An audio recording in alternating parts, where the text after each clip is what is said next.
Have anyone here ever had instant noodles for straight a week? Not because...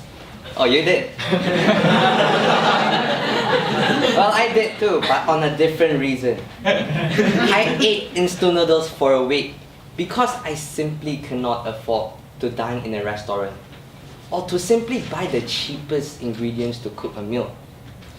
Now, who here have ever cried over something they did not own? Let me get Shafiq. An expensive toy where the rest of your classmates own? Okay, fair enough. Now, I have cried before as well. Good evening, fellow Toastmasters and dear guests. Good evening. I come from an average income family, which consists of me, my father, and my mother. Our family have no much extra savings, but we have just enough to get through the day. My father is the breadwinner of the family, which means he provided the main source of income to the family. My mother isn't working and I'm busy studying. Now, when I was younger, I was a spoiled child. Whatever I want, I get it in the snap of a finger. iPhone, Samsung, a car, a house, I got it. But whenever I ask my mother for stuff, she'll always give me the orange light. But when I ask my father, it's always the green light. For example, like the other day I asked for an iPhone 4. Dad, can I get an iPhone 4? Yeah, sure, I'll buy for you tomorrow. But when I asked my mother, iPhone 4, why is it so expensive?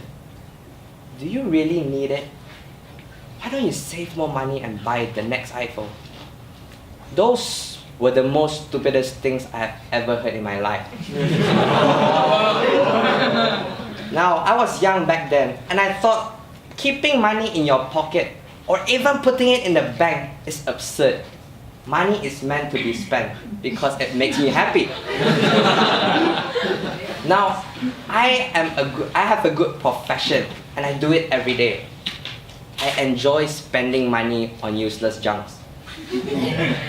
While I'm busy overspending with food, my mom is having my leftovers. When I am busy shopping for branded clothes, my dad is on the hunt for 50% shirts. I was busy overspending, yet my parents were at the back saving bit by bit to make sure what? To make sure they can buy me what I want. Now this routine continues on and on again until one day, the 7th of July 2008, my father is lying on a bed in an operation room going through a life-threatening surgery. My dad was ill and can no longer work. As I said earlier, my dad was the breadwinner and I became from average income to poor. My family had no source of income at all. Now, I cannot get whatever I want anymore. I cannot eat any fancy food that I wish, but none of those matter anymore.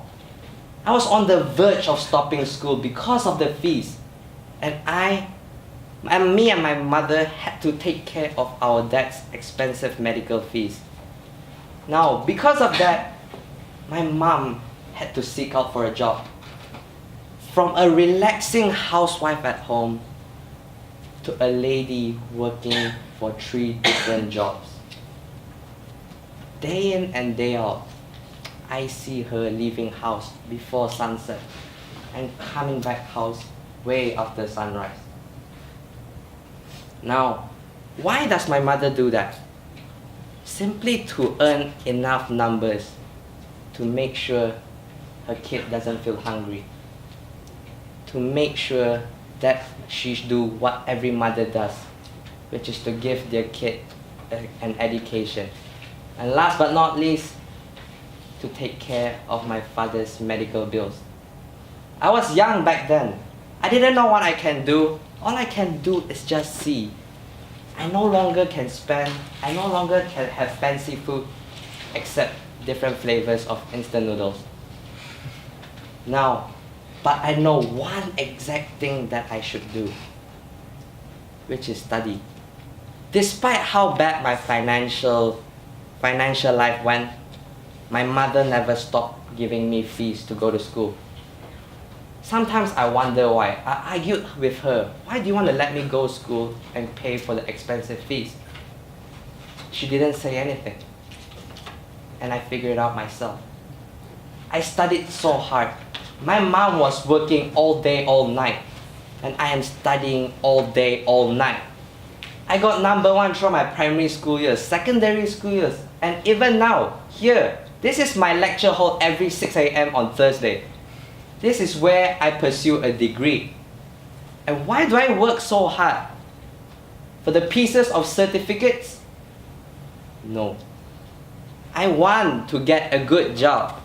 And by that, I mean a well-salary job. I want to earn as much as I can so that I can save as much as I can.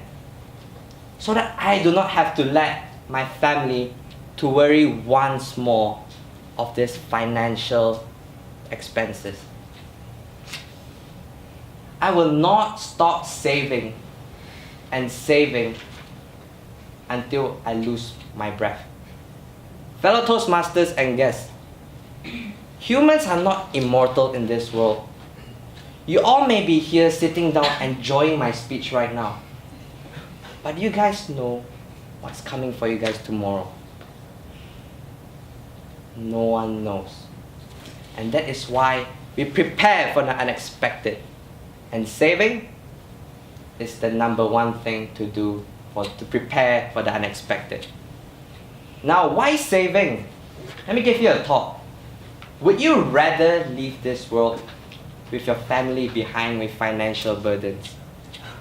Or would you rather work way harder and not let your family worry about money when you leave this world? Think about it.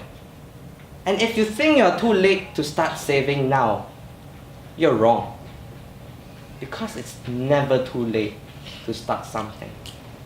But it's always too late when you regret not doing something. Think about it. Start saving now so that your family can live a better life. Thank you, and back to you.